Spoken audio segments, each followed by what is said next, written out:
Ursa కావచ్చు, Ursa కావచ్చు.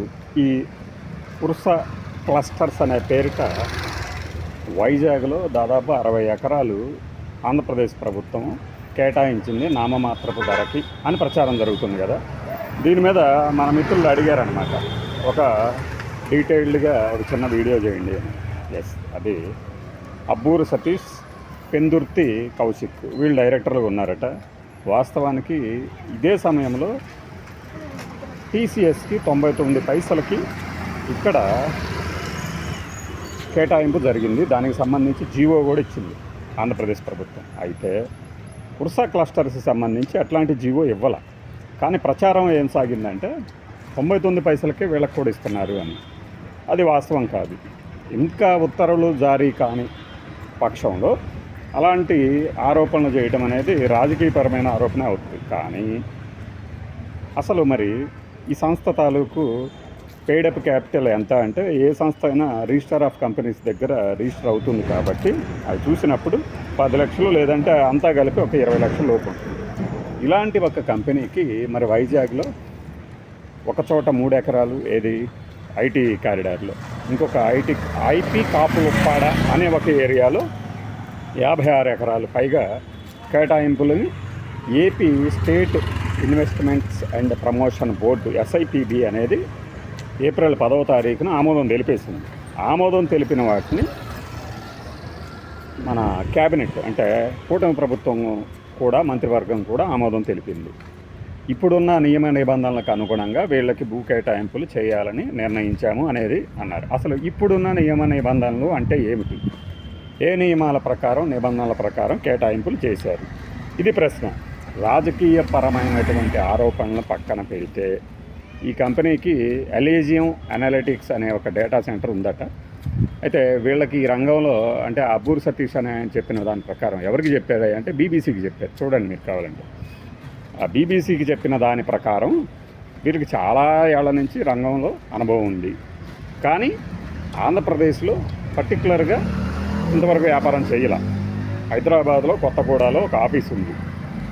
అయితే ఈ కంపెనీ రిజిస్ట్రేషన్ ఎప్పుడు అయిందా అంటే ఫిబ్రవరి 12-15 మధ్యలో 2025 అయింది. అంటే 2 నెలల క్రితము క్రియేట్ చేసినటువంటి లేదంటే స్థాపించబడినటువంటి ఒక కంపెనీకి ఇలా 60 ఎకరాలు ఎలా కేటాయిస్తారు అనేది ఆరోపణ. ఇంకొకటి, ఈ కంపెనీ ఏం చెప్తుందంటే, అయ్యా మేమేమి ఫ్రీగా అడగటం లేదు, మేము ఎకరం 50 లక్షల చొప్పున కొనడానికి రెడీగా ఉన్నాము. ఈ డెవలప్మెంట్ బోర్డు ఏదైతే ఆమోదిస్తుందో ఆ నిబంధనలకు అనుగుణంగా మాకు స్థలం కేటాయించండి అని మాత్రమే అడిగాము. మధ్యలో ఇలాంటి ఆరోపణలు రావడం దురదృష్టకరం అనేది చెప్పిందనమాట కంపెనీ అంటే ఈ అబ్బూరు సతీష్ అనే ఆయన.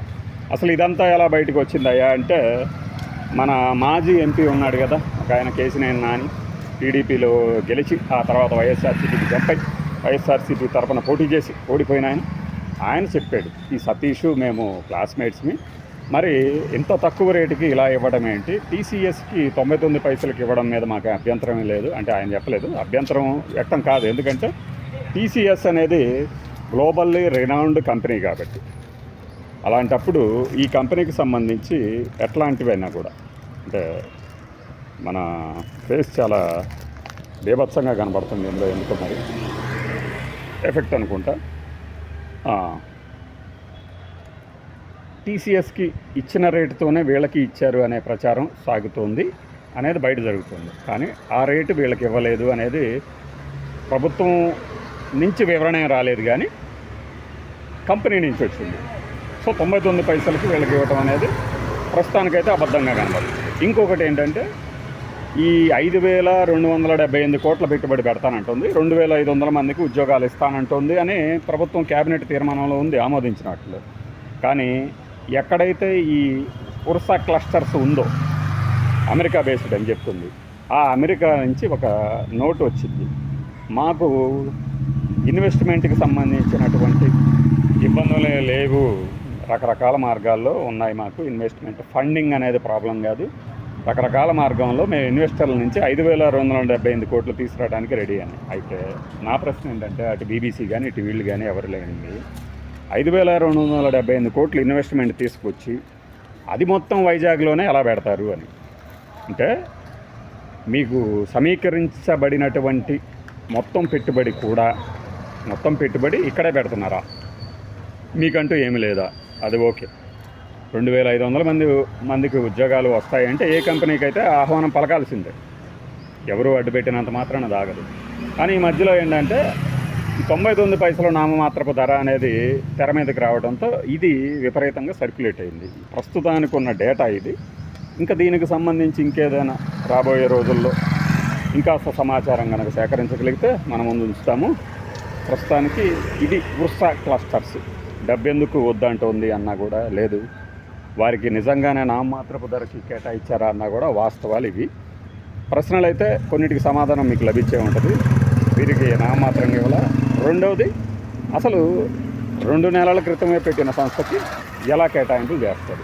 మరి ఆ చెప్తున్నటువంటి నియమ నిబంధనలు అనేవి ఏంటి? అవి